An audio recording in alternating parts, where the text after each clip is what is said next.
Public করার এখতিয়ার একমাত্র ক্যাবিনেট সেক্রেটারি। ফলে ওই রেফারেন্সে আমি কোনো কথা বলছি না। আর এমনিতে আমাদের স্বাভাবিক মিটিংয়ে আগামী 12 তারিখে জাতীয় সংসদের প্রথম অধিবেশন বসতে যাচ্ছে এবং প্রথম অধিবেশনে সরকারি দল হিসাবে, সরকার হিসাবে আমাদের যে সমস্ত সংশ্লিষ্টতা আছে সেই সব বিষয়ে মন্ত্রিপরিষদ একটা প্রস্তুতি গ্রহণ করেছে। এবং ধন্যবাদ। আপনার মন্ত্রণালয়ে কি আলাপগুলো হলো বা কিছু জানতে কোনো পরিকল্পনা?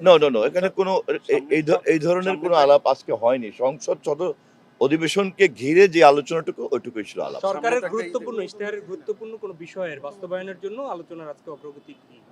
না, নতুন কোনো কিছুই নাই। ইতিমধ্যে আমরা যে সিদ্ধান্তগুলি নিয়েছি, ফ্যামিলি কার্ড, কৃষক কার্ড, তারপরে কৃষি ঋণ, সেগুলি রাষ্ট্রপতির ভাষণের মধ্যে সরকারের এই সমস্ত পদক্ষেপগুলিকে রাষ্ট্রপতির ভাষণের মধ্য দিয়ে যাতে প্রতিফলিত হয়, ইতিমধ্যেই যে প্রতিশ্রুতি এবং যেগুলি আমরা বাস্তবায়ন করার উদ্যোগ নিয়েছি, আমরা সে বিষয়ে আলাপ করব।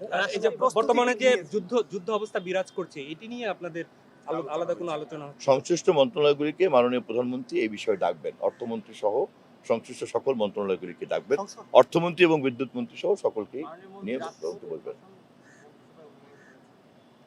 রাষ্ট্রপতির ভাষণ নিয়ে আমরা কথা বলেছি এবং বেশ কিছু প্রসঙ্গ এসেছে, এরপরে তো চূড়ান্ত হবে। আচ্ছা, সামনে তো একটা ঈদের ছুটি নিয়ে মানুষের জনমনে একটা শঙ্কা রয়েছে নির্বাহী আদেশে। এই বিষয়গুলি নিয়ে আমি আবারও বলছি যে ক্যাবিনেট সেক্রেটারি হচ্ছেন দায়িত্বপ্রাপ্ত, ওনাকেই অফিসিয়ালি কারণ জিনিসগুলি কম্পাইল করার পরে তারপর তো কথা বলবো। একটা মানে ক্যাবিনেটের সিদ্ধান্ত তো আনুষ্ঠানিকভাবে বলতে হয়, লিখিতভাবে বলতে হয়, শব্দ এদিক ওদিক হলে একটা সমস্যাও হয়।